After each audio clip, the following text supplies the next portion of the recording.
tölvuský, þessi titill, hann kannski ágætt lýsing á einhverju af því sem ég ætla að tala hérna, en hann kemur þannig til að það margt alveg brilljant í skýjunum. Þetta rosalega spennandi rekstrarmódel fyrir tölvukerfi og lausnir. Og eitt af því sem ég mjög hrifinn af við tölvuský hvernig hægt að losna við mikla áhættu út úr rekstri fyrirtækja með því að beita þessu módeli. En lágmörkun áhættu getur líka fjallað það að það náttúrulega ýmislegt sem maður þarf líka að hafa í huga þegar maður fer með þjónustur út í skýið. En kannski fyrst, hvað tölvuský? Sú spurning á ágætlega við, af því það rosalega mikið svona cloud washing það kallað úti, það sett cloud stimpill á alla hluti og margt kallað cloud sem alls ekki cloud og svo líka margt sem cloud sem fólk gerir sér enga grein fyrir að sé cloud og það var svolítið endurspeglað þegar Gartner-gaurinn áðan spurði hverjir eru að nota cloud og hverjir eru að nota cloud í dag. Má sjá, rétt upp hönd. Það svona helmingur, en tilfellið það að cloud náttúrulega út allt. Facebook cloud, Gmail cloud, Hotmail, allur skrattinn. Komum betur að því, að cloud ekkert alveg nýtt, þetta svona þróun eldri hugtaka. Við vorum með það sem hét ASP, Application Service Provider, kerfisveitur, Software as a Service og fleira, sem að þróast yfir í þetta cloud. Að miklu leyti þetta framhald af sýndarvæðingu undanfarin ára, þar sem búið að vera að setja sýndarlagi á milli vélbúnaðarins og stýrikerfisins. Það þá þessi Infrastructure as a Service Cloud eru beint framhald af því. Og þá búið að bæta við svona sjálfvirkni við sýndarvæðinguna. Og það alls konar eiginleikar sem að fólk að sækjast eftir í tölvuskýjum sem eru þarna taldir upp og ég kem betur á eftir. En þetta svolítið skemmtilegu vinkill sem að IDC komu með þeir sögðu að tölvuskýið muni byrja að deyja núna árið 2012. Og það vegna þess að simply the way IT is done and no longer worth labeling as a special model. Þannig að þetta slogan cloud að það muni svona hverfa bara eftir því sem að þetta fer að verða bara leiðin sem við notum til þess að delivera tölvutækni. En hvað cloud? Við byrjuðum stefnumótunarverkefni sem að snýri að tölvuskýjum hjá Nýherja fyrir árið síðan og eitt af því fyrsta sem við gerðum var að fara að skilgreina hvað tölvuský, þannig að séum allir á sömu blaðsíðu. Og við klórum okkur svolítið í kollunum með það og skrifum einhverja skilgreiningu og svo þegar við vorum búin að skrifa skilgreiningu þá googluðum við og fundum hún til hjá NIST og þetta svona eina almennt samþykkta skilgreiningin sem ég veit á tölvuskýjum. Við vorum ekkert langt frá því, en NIST skilgreina tölvuský sem Infrastructure as a Service sem þá eins og það sem Amazon að gera alveg leiða þann markað mjög hressilega og Rackspace eru stórir í þeim bransa, IBM og fleiri eru komið inn á markað. Og það þessi bara svona hefðbundna hýsingaþjónusta sem að færast í skýið, verða sjálfvirkari, að breytast úr því að þú sért að kaupa aðgang að vélbúnaði og þú ert að kaupa aðgang að hugbúnaði í staðinn. Platform as a Service eru þessi ský sem eru fyrir forritara, þar sem að þú getur þróað hugbúnað og deploya honum á plattform sem síðan auðvelt fyrir viðskiptavini að koma og kaupa sér aðgang að. Og Salesforce svolítið gott dæmi þetta. Þeir eru með mjög flott svona Platform as a Service þjónustu og ef þið ferðið inn á force.com þá alveg hrúga af hugbúnaði sem hægt að kaupa aðgang að þar. Þeir hafa verið svolítið leiðtogar í þessum bransa. Og svo Software as a Service sem til dæmis Facebook myndi flokkast sem Software as a Service, Gmail, Office 365 og fleiri, öll þessi hugbúnaðarkerfi sem verið að deploya núna bara í skýinu. Svo erum við svona bastarda sem falla ekki inn í skilgreininguna sem eru Backup as a Service og Desktop as a Service og svo má bara segja XaaS, það allt verið að labela as a Service. En það eru þessi þrír sem eru inn í NIST skilgreiningunni. Og svo segir NIST að skýin þurfi að uppfylla þessi einkenni sem eru on-demand self-service, netaðgangur, resource pooling, við erum að séra bunka af vélbúnaði með öðrum notendum. Elasticity, að þú getur bætt við þig resursum og fækkað eftir því sem þeir passar og þegar þeir passar. Eins og í Amazon að þú getur skotið upp 1000 netþjónum á Amazon skíinu þegar það vantar að því þú ert í sölu átaki þessi mánaðamót eða eitthvað svoleiðis eða í jólatrafíkinni eða eitthvað slíku.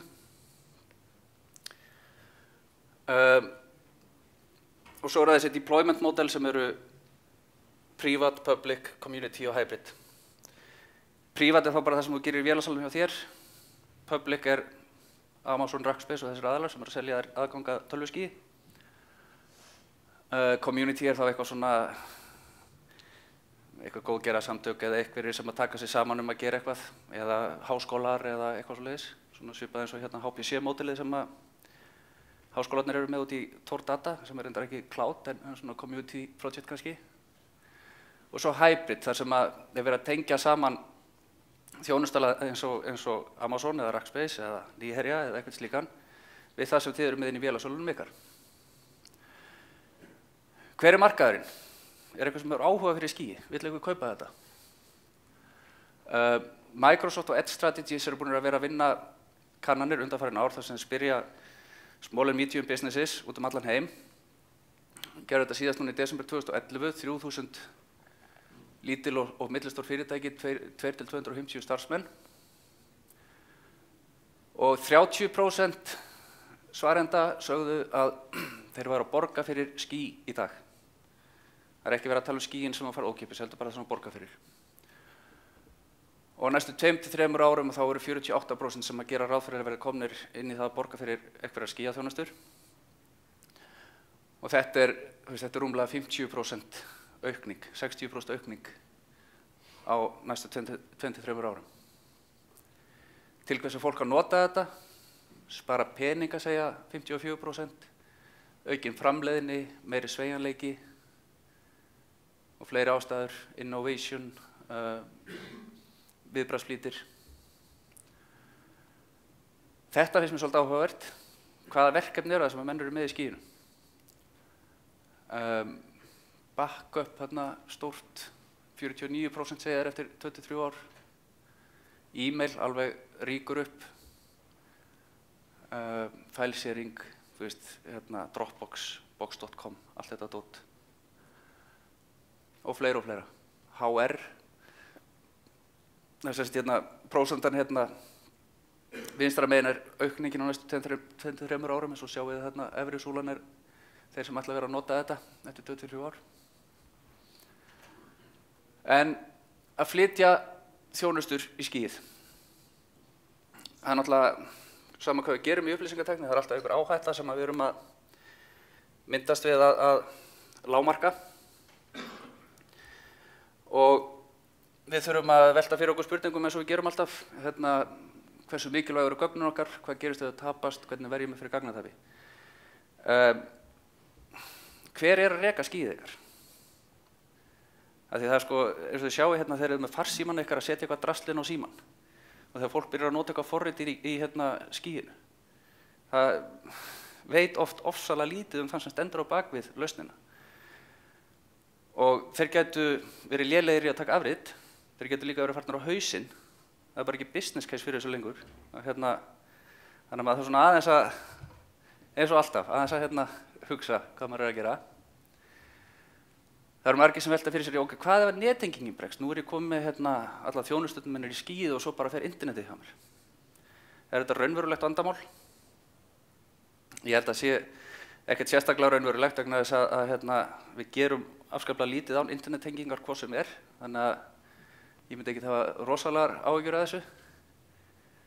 En svo eru náttúrulega svona póstþjónustur og svona sem að maður vill hafa aðgang að án internetsambands og þá er það leyst á annan hátt með svona offline caching og slíku.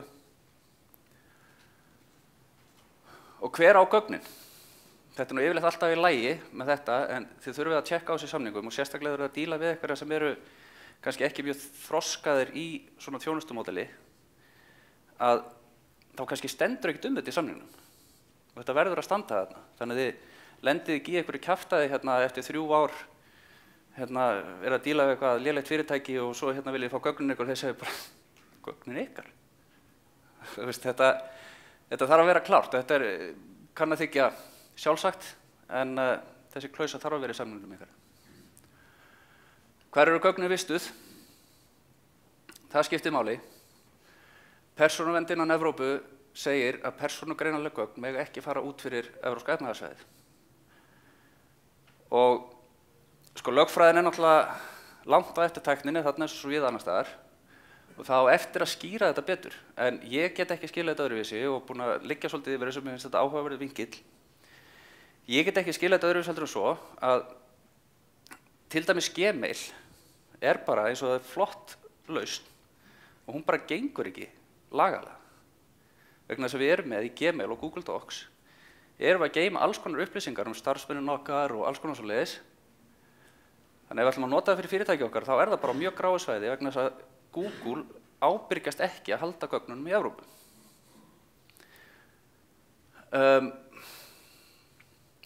Svo aðalega eins og Microsoft sem með Office 365 sem rosa flott vara og þeir, ólíkt Google, þeir segja ef þú ert Evrópumaður þá eru gögnin þín í einu gagnavera 3, annaðhvort í Dublin, Amsterdam eða í US Safe Harbor sem uppfyllir EES reglurnar hvað þú geymir gögn.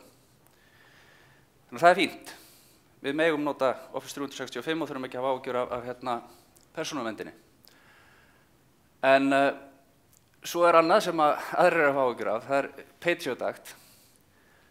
Og Patriot Act þýðir það að bandarísk stjórnvöld geta farið til hvaða amerísks fyrirtæki sem og sagt við viljum sjá gögnin sem þú ert að vista. Og það alveg saman hvort gögnin eru vistuð í Evrópu eða Ameríku eða eitthvað staðar annars staðar. Microsoft búin að viðurkenna þetta og BAE, einn stærsti hergagnaframleiðandi Bretlands, meðal annars út af svona ástæðum, ákváðu að bakka út úr Office 365 innleiðingu. Og þetta svona, að því að sko, margir segja þetta sé hræðsluáróður.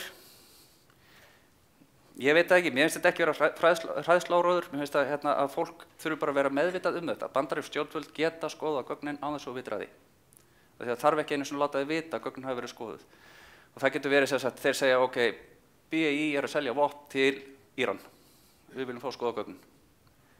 En það getur, þú veist, og skiljanlega vilja, kannski fjármálafyrirtæki, bankar og hergagnaframleiðendur og svoleiðis hugsanlega ekki búa við þetta.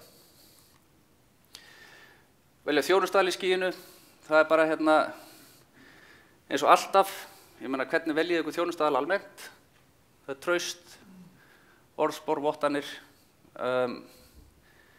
hversu það myndið þið versla við Amazon eða Rackspace, þið þekkið þá ekki neitt, vitið ekkert þá, annað heldur bara orðsporið. Þið þekkið Nýherja, við erum með vottanir, og svona eftir því sem eru nær ykkur á minni þá kannski auðveldara að skoða þá, en þessir stóru alþjóðlegu að það bara orðsporið sem gildir öllu þar. Viðskiptakjör að sjálfsögðu, mánaðargjald, upphafsgjald, uppgjörstímabil, borgaru per mánuð eða borgaru per klukkustund. Það getur breytt miklu fyrir til dæmis þá sem eru með þróunarumhverfi, getur bara slökkt þeir eru ekki að nota það. Brilljant, borga fyrir 2 daga í mánuði. Vendor lock-in, hvernig kemst ég út? Ef þú vilt hætta að nota þjónustuna, hvernig færðu gögnin þín? Færðu eitthvað .xky database file, þú veist, hvað ætlar að gera við hann? Í Infrastructure as a Service cloudunum sem svona sérstakt áhugasvið hjá mér, það eru þessi standardar CloudStack, OpenStack og svo VMware vCloud. CloudStack tiltölulega frekar fáir sem að supporta það, samt alveg slatti, en þeirra styrkur að þeir vinna með Amazon, eru interoperable við Amazon.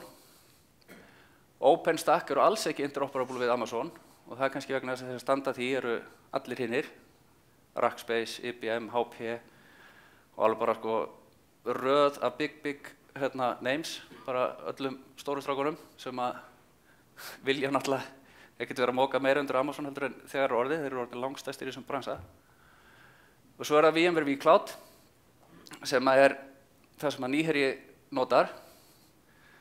Þeir eru sennilega með langstærsta ekosystemið í svona business-kunnum, bara fyrir það að businessarnir eru allir, fyrirtækin eru allir að nota vCloud, eða eru að nota VMware. Og þjónustaðalar út allan heim eru að nota VMware. Og þetta svona mjög þroskaður hugbúnaður, hann er miklu þroskaðari heldur en það sem boðið upp á frá samkeppninni. Þannig að fyrir þjónustaðalar þá er þetta góð leið til þess að bjóða cloud-þjónustur. Það sem að pakkin ansi mikið tilbúinn frá VMware.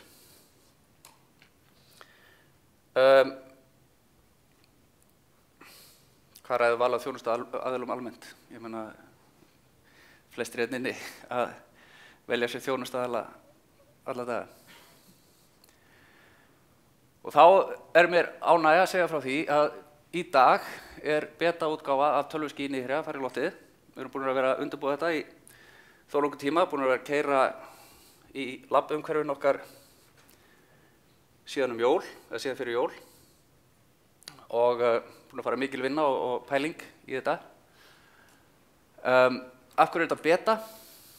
Það hefur lítið með tæknina að gera vegna þess að tækninni treystum við mjög vel. Við erum búin að vera að nota þessa tækni lengi í formi VMware sýndar tækni. Þetta er svona viðbótar komponentar ofan á það sem við erum að bæta við þarna til þess að gera þetta cloud-þjónustu. En beta-stimpillinn kemur fyrst og fremst til að því að við eigum eftir að þjálfa sölufólkið okkar, þjálfa þjónustumiðstöðina og gera upplifun viðskiptavinarins þannig að þú hringir í Nýherja og færð aðgang að skíun okkar og það gerist allt á fyrirfram skilgreindum tíma. Þú veist, ef við segjum, já, gjörðu svo vel, þetta verður komið í loftið, þú veist, innan sólarhrings, að þá gerist það bara alltaf á þeim tíma. Við getum treyst í. Og að þjónustu upplifunin verði þannig að hún standist samkeppnina sem kemur frá aðilum eins og Rackspace og Amazon, af því að þessi markaður global. Þannig að við þurfum að geta keppt við það. Hvaða vanda erum við að leysa fyrir viðskiptavin okkar með skíinu? Fjárfestingarkostnaður, mikill fjárfestingarkostnaður af hefðbundnum sýndarumhverfum og fjárfestingarkostnaði fylgir áhætta. Þú kaupir þér einhverja dýra lausn fyrir x marga milljónir og áhættan felst í því hvort þú komir til með að fá það sem þú ætlaðir að fá út úr því. Vannýtt vélarafl, mikill rekstrarkostnaður sem fylgir því rekstrarkostnaðurinn liggur í hvað er dýrt að brenna rafmagni og hvað er dýrt að kæla rafmagnin sem þú ert ekki að nota og dýrt að vera með varaaflið fyrir rafmagnin sem þú ert ekki að nota. Skortur á sveigjanleika og viðbragðsflýti. Við þekkjum það panta sér netþjón, byrjaði að hringi Nýherja og segja ég að fara að gera svona, með vantar svona þjón, já, þetta rétt í þjónninn fyrir þig. Þú setur pöntun og hún afgreidd, viku síðar þá netþjónninn kominn, svo þarf þetta, ok, daginn eftir, svo þarf þetta að bíða eftir því að það kom einhver tæknumar og setja þetta í skápinn fyrir þig og það ekki pláss í skápnum en það ekki nóg mikið rafmagn í skápnum og svo framvegis og svo framvegis. Og 2 vikum síðar þá ertu komið með einhvern netþjón og þú ert að fara að gera eitthvað við hann. Í skíi Nýherja að þá ertu 2 mínútur frá því þú ýtir á frá vél og þá er hún komin. 4 mínútur frá því þú loggar þig inn og þá er komin inn í Windows. Menn eru farnir að gera þetta innanhús, farnir að sýndarvæða umhverfin sín, en það er þessi fjárfestingarkostnaður, þekkingin og áhættan sem fylgir fjárfestingarkostnaðinum sem að kannski svona svolítið downside á því. Svo er þetta tilvalið sem varahúsnæði eða umframrýmt fyrir viðskiptavini sem eru kannski meðstór sýndarumhverfi. Sveigjanleiki, sjálfsafgreiðsla, öryggi. Þetta er komið í öfluga vélasali með ISO 27001 öryggisvottun þar sem þekkingin er til staðar og fyrir allt frá 10.000 krónum á mánuði fyrir netþjón eru þau komin með fullkomið enterprise class netþjónumhverfi. 10 skall. 1 netþjón. Kostnaðarlegt hagræði í tölvuskíi Nýherja. Þetta er ekki vísindalega tölur en það sem þessu er ætlað að endurspegla er að rauða línan sýnir kostnaði við að vera með, byrjum á einum netþjóni á 10.000 krónur, en ef þú ætlar að setja upp svona umhverfi sem er á eitthvað nátt sambarilegt við það sem þú ætlar að kaupa þér aðganga hjá okkur, að þá er mánaðarlegur kostnaður þegar þú ert búin að taka fjárfestinguna og dreifin yfir 5 ár og fara að reka þetta og hýsa þetta og allan pakkan, en þá er það bláu kassarnir. En að ég kaupi mér umhverfi og það dýður mér upp í 60 þjóna og ég þarf að stækka og svo þarf ég að stækka aftur. En hitt er miklu línulegri kostnaður. Þessi er að kaupa ykkur aðgang að, bara, ég var svo seinna tíma, ég ætla ekki að eyða miklum tíma í það, en það er bara Enterprise Class vélbúnaður frá IBM, búnaður sem að stærstu fjármálafyrirtækin eru öll að kaupa hérna, þú veist, mörg leiðandi fyrirtæki landsins eru að hrúga þess inn, ekki bara því að þetta er topp vélbúnaður, heldur vegna þess að þekking, sérfræðinga nýherja á þessum búnaði er bara mjög djúp.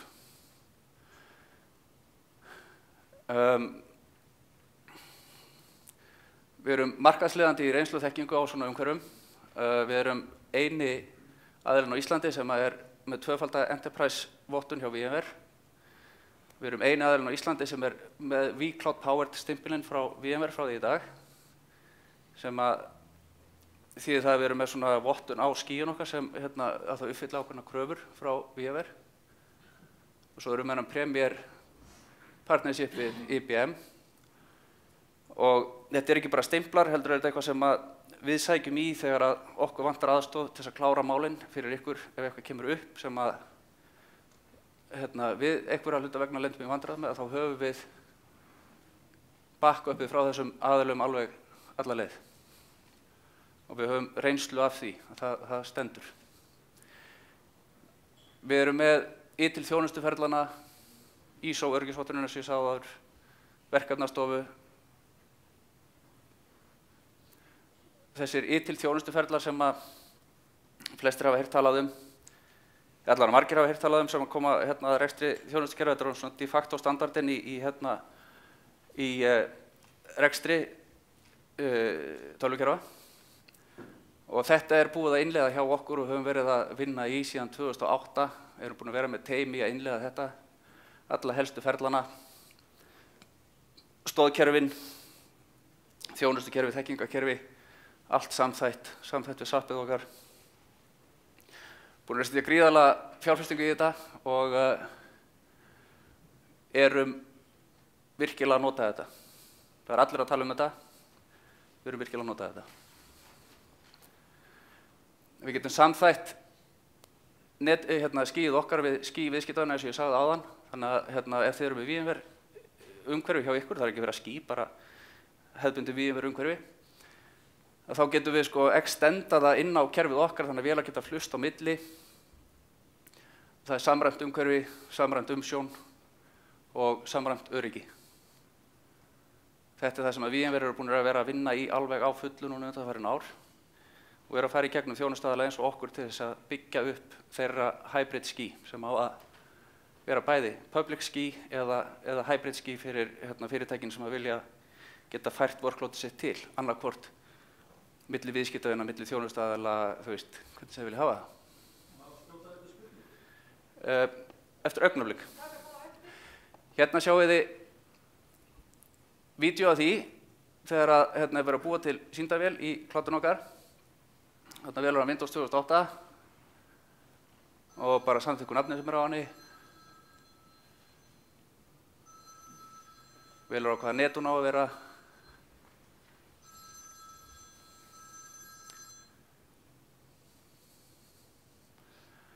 Þá er vélum bara að verða til.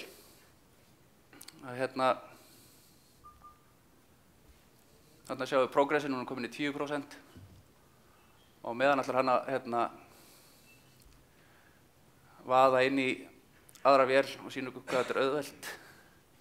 Þetta er Ubuntu-serverinn hans og þarna fer hann í hardware.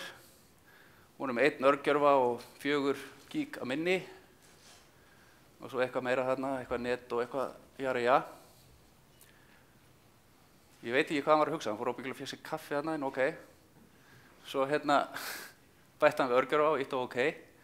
Og þá er bara eftir augnablik að þá þessi vél orðin dual processor en ekki bara single processor. borgar aðeins meira, hann getur líka tekið örgjörvan úr aftur ef hann kemst að því að hann þarf ekki að nota hann. Og svo meðan hann veður eitthvað þetta fram og tilbaka í kerfinu og býður eftir þessi vél þarna verið tilbúin. Það svona mínúta í það ennþá, við erum búin að bíða í 1:20 núna held ég. Ég kunni ekki að setja klukka á þetta, þá sko gæti hann verið, sko við gætum verið að deploya ekki bara einum netþjóni, heldur heilu umhverfi. Þannig að til dæmis hugbúnaðarhúsin innan Nýherjasamstæðunnar, að þau geta farið að selja viðskiptavinum hugbúnaðarlausnir sem eru einn eða fleiri netþjónar og einhver hugbúnaðarkerfi og þegar viðskiptavinum vill fara í prufur þá bara glugg, 4 mínútur, umhverfið komið upp.